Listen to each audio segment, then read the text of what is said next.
Hello students. Now our next topic is reactions in metal ammonia solution. Metal ammonia solution की अभिक्रियाएं।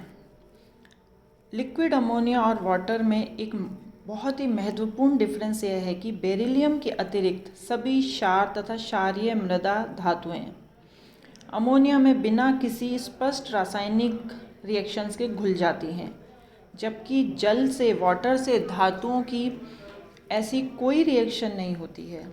इस प्रकार से प्राप्त सॉल्यूशन का विशिष्ट नीला रंग होता है। जो धातुएं ऐसे विलयन बनाती हैं, ऐसे सॉल्यूशंस बनाती हैं, उनमें इस तरीके के गुण होने चाहिए जैसे कम आयनन ऊर्जा, कम ऊष्मन ऊर्जा, उच्च विलायकन ऊर्जा, धातुओं का उच्च इलेक्ट्रोड विभव आदि।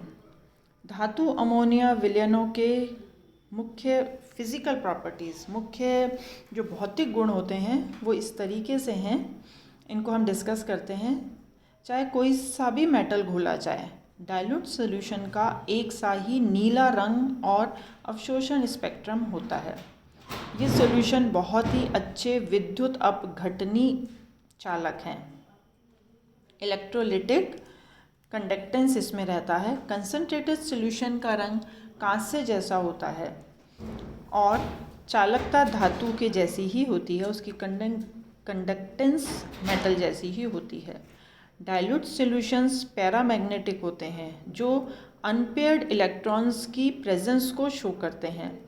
कंसंट्रेशन बढ़ाने पर मोलर मैग्नेटिक ससेप्टिबिलिटी डिक्रीज होती है, जो इलेक्ट्रॉन्स के पेयरिंग की ओर संकेत करते हैं, इलेक्ट्रॉन्स के युग्मन की ओर संकेत करते हैं।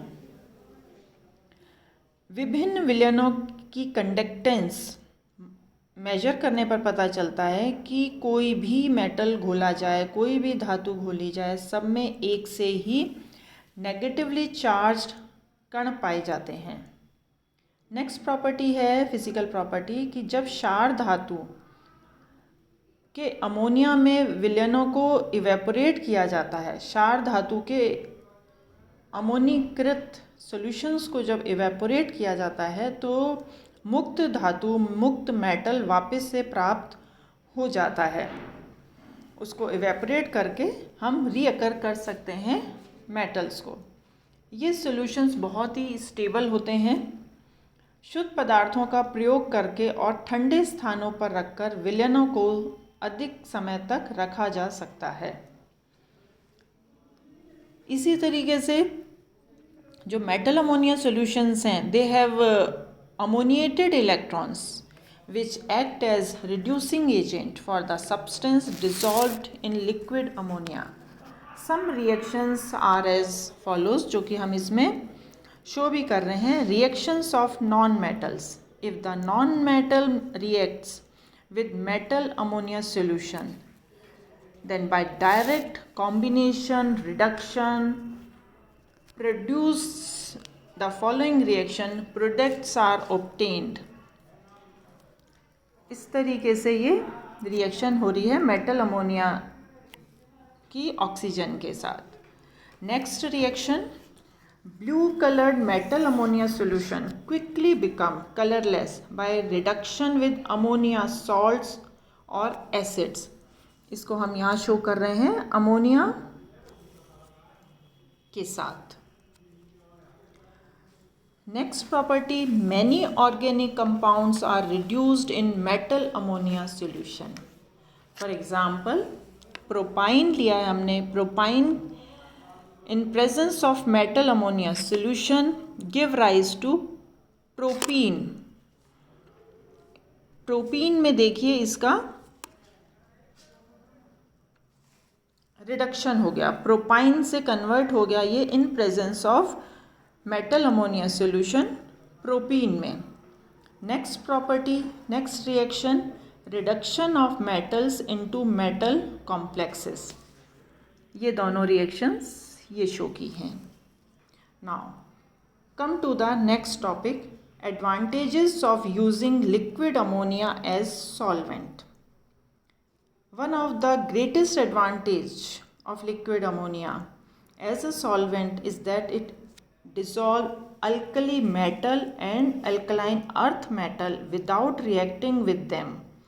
कंपेयर विद वाटर, यहाँ वाटर के साथ कंपेयर कर रहे हैं. वाटर में क्षार धातु और क्षारीय मृदा धातु डिज़ोल्व नहीं होते हैं, जबकि लिक्विड अमोनिया सॉल्यूशन में अल्कली मेटल और अल्कलाइन अर्थ मेटल दोनों डिज़ोल्व हो जाते हैं.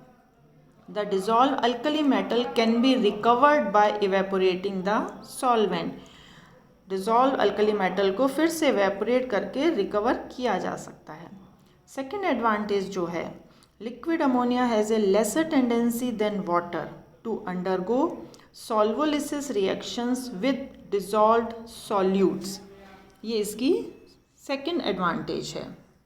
Next advantage, for strong reducing agents, water cannot be used as a solvent as they will react with water to liberate hydrogen. Strong reducing agent water के साथ react नहीं कर सकते, water के साथ रिएक्शन नहीं हो सकती उसकी, क्योंकि वो रिएक्ट करके हाइड्रोजन को लिबरेट कर सकते हैं. इन सारी कंडीशंस में, इन सिचुएशंस में लिक्विड अमोनिया एक सूटेबल सॉल्वेंट की तरह यूज़ किया जाता है एज कंपेयर टू वाटर.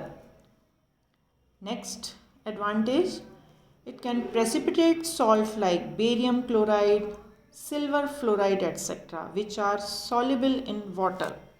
ऐसे precipitate, ऐसे salt जो कि वाटर में soluble हैं, उसको precipitate आउट करना है, उसको बनाना है, तो क्या करेंगे, उसमें वाटर में उसको हम precipitate आउट कर नहीं सकते, तो ऐसे salt को हम उसकी रिएक्शन करते हैं लिक्विड अमोनिया में. जैसे एग्जाम्पल दिया, बेरियम क्लोराइड, सिल्वर फ्लोराइड, ये लिक्विड अमोनिया में प्रेसिपिटेट हो जाते हैं. नेक्स्ट टॉपिक पर हम आते हैं, limitations of liquid ammonia solvent. Liquid ammonia solvent की लिमिटेशन. अभी हमने पढ़ा एडवांटेजेस, बहुत सारे एडवांटेजेस हैं जहाँ वाटर को एज ए सॉल्वेंट हम यूज़ नहीं कर सकते, वाटर हमारा उन कुछ कंडीशंस में काम में नहीं आता, वहाँ लिक्विड अमोनिया बहुत ही सूटेबल सॉल्वेंट की तरह यूज़ होता है और उसमें हमारी रिएक्शंस होती हैं. अब कुछ लिक्विड अमोनिया की लिमिटेशंस भी हैं, जैसे pure ammonia has A boiling point of -33.38 degree centigrade. इसका बॉइलिंग पॉइंट जो है वो बहुत ही कम है. इतने निम्न बॉइलिंग पॉइंट होने की वजह से इट इज़